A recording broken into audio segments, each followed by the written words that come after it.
Perkenalkan, nama saya Lestari Sandiwanti, calon guru penggerak angkatan 10 dari Kabupaten Landak. Pada kali ini saya akan memaparkan terkait jurnal refleksi dwi mingguan modul 1.4 budaya positif. Model refleksi yang akan saya gunakan yaitu model refleksi 4P. Yang pertama, facts atau peristiwa. Kedua, feeling atau perasaan. Ketiga, finding, pembelajaran. Dan keempat, future, penerapan. Setelah menyelesaikan rangkaian kegiatan pembelajaran pada modul 1.3 tentang visi guru penggerak, calon guru penggerak angkatan 10 memasuki pembelajaran pada modul 1.4 tentang budaya positif yang dilaksanakan mulai dari tanggal 14 Mei 2024 hingga 5 Juni 2024.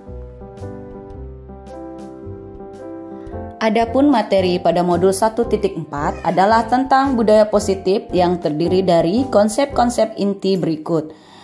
Pertama, disiplin positif dan nilai-nilai kebajikan universal, teori motivasi, hukuman dan penghargaan, restitusi, keyakinan kelas, kebutuhan dasar manusia dan dunia berkualitas, restitusi 5 posisi kontrol, restitusi segitiga restitusi. Berikut adalah jadwal kegiatan modul 1.4.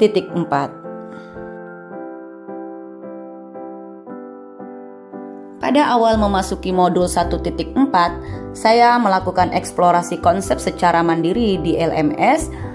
Kemudian dilanjutkan pada tanggal 21 Mei 2024, kami melakukan sesi diskusi di ruang kolaborasi yang dipandu oleh fasilitator Ibu Anita Yuliati SPD pada kegiatan ruang kolaborasi modul 1.4. Saya beserta rekan-rekan satu kelas mendiskusikan tentang budaya positif dan menelaah beberapa studi kasus dalam kelompok kecil. Saya mendapatkan kesempatan bergabung pada kelompok 2 dengan anggota. Yang pertama, saya sendiri, Lestari Sandiwanti, kemudian Ibu Mariata, Ibu Iren Karistiani Suyono, dan Pak Toti. Lanjut pada tanggal 22 Mei 2024, kami melakukan presentasi hasil diskusi dan bertukar pikiran serta pendapat bersama kelompok lain. Sesi ruang kolaborasi sangat menarik karena difasilitasi dengan diskusi yang runtut, jelas, dan calon guru penggerak diberi kesempatan mengeksplorasi dan berbagi serta menjadi pemimpin diskusi. Pada sesi elaborasi pemahaman, kami mendapat penguatan konsep yang dipandu oleh Ibu Fitriani Ratnasari Dewi. Beliau menjabarkan secara rinci tentang konsep-konsep inti terkait dengan budaya positif.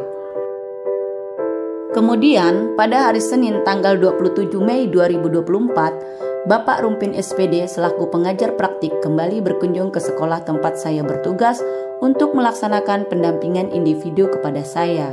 Beliau membantu saya memimpin diskusi dengan guru-guru di sekolah untuk merumuskan prakarsa perubahan dan meninjau kembali visi sekolah serta merancang sebuah program pencapaian misi.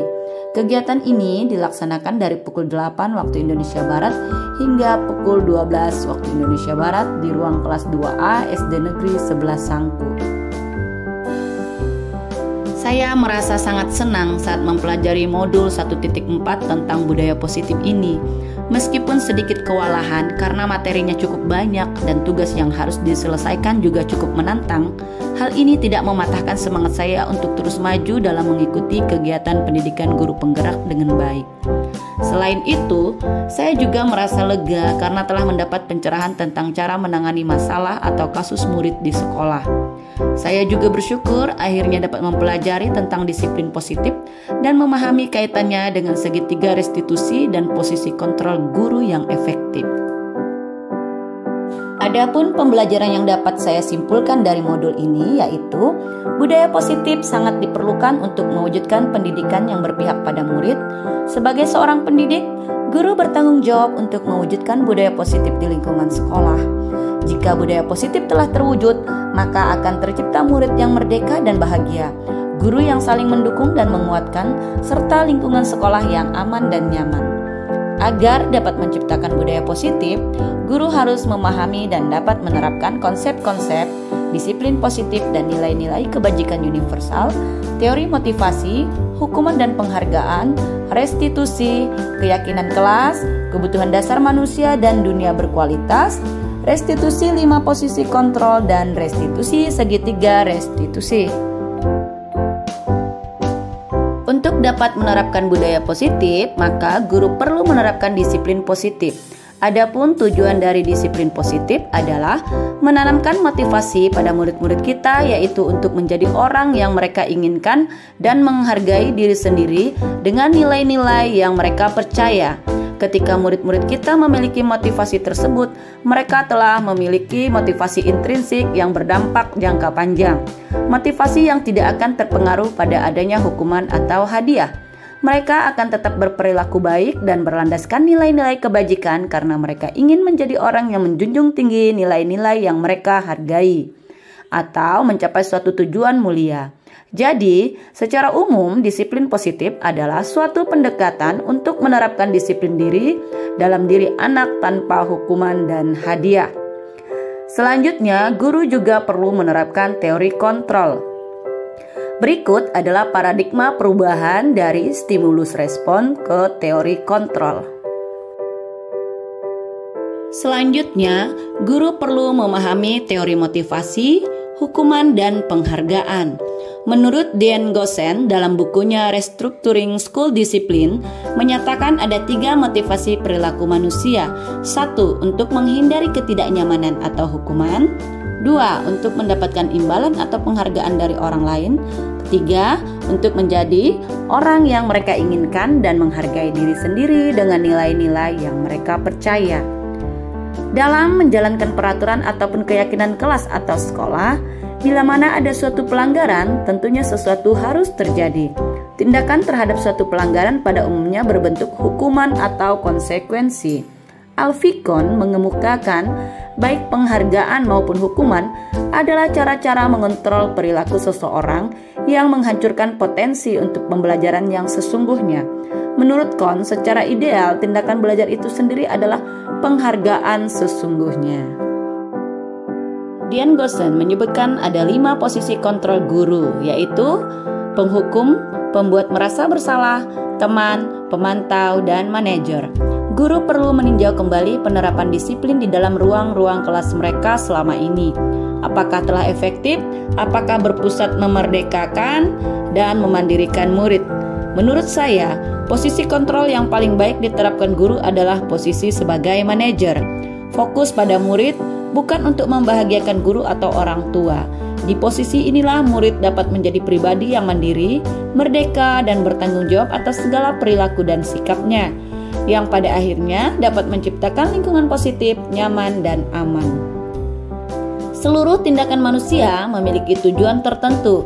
Semua yang kita lakukan adalah usaha terbaik kita untuk mendapatkan apa yang kita inginkan. Ketika kita mendapatkan apa yang kita inginkan, sebetulnya saat itu kita sedang memenuhi satu atau lebih dari satu kebutuhan dasar kita, yaitu kebutuhan untuk bertahan hidup, kasih sayang dan rasa diterima, kebebasan, kesenangan, dan penguasaan. Maka sebagai guru kita perlu memahami kebutuhan dasar murid. Seseorang akan lebih tergerak dan bersemangat untuk menjalankan keyakinannya daripada hanya sekedar mengikuti serangkaian peraturan tertulis tanpa makna. Murid-murid pun demikian. Mereka perlu mendengarkan dan memahami arti sesungguhnya tentang peraturan-peraturan yang diberikan. Apa nilai-nilai kebajikan di balik peraturan tersebut? Apa tujuan utamanya? Bukan sekedar mengikuti serangkaian peraturan-peraturan yang mengatur mereka tanpa memahami tujuan mulianya. Keyakinan kelas adalah nilai-nilai kebajikan yang diyakini oleh kelas untuk menumbuhkan motivasi intrinsik dan budaya positif di kelas. Restitusi adalah proses menciptakan kondisi bagi murid untuk memperbaiki kesalahan mereka sehingga mereka bisa kembali pada kelompok mereka dengan karakter yang lebih kuat. Restitusi juga merupakan proses kolaboratif yang mengajarkan murid untuk mencari solusi untuk masalah mereka dan membantu murid berpikir tentang orang seperti apa yang mereka ingin menjadi atau tujuan mulia dan bagaimana mereka harus memperlakukan orang lain. Segitiga restitusi adalah alur untuk menegakkan keyakinan bersama di dalam kelas atau sekolah. Ada 3 unsur segitiga restitusi, yaitu menstabilkan identitas, validasi tindakan yang salah, dan menanyakan keyakinan. Setelah menyelesaikan rangkaian kegiatan pembelajaran pada modul 1.4 tentang budaya positif, saya akan mulai menerapkan disiplin positif dari diri sendiri karena meyakini nilai-nilai yang saya percayai untuk menghargai diri saya dan menjadi pembelajar sepanjang hayat agar dapat menjadi teladan bagi murid. Selanjutnya, melakukan pengimbasan kepada rekan-rekan guru di SD Negeri 11 Sangku terkait penerapan konsep inti dalam mewujudkan budaya positif melalui diseminasi dan berkolaborasi bersama rekan sejawat dalam membuat program pembiasaan positif yang berdampak pada perubahan perilaku murid menjadi lebih baik.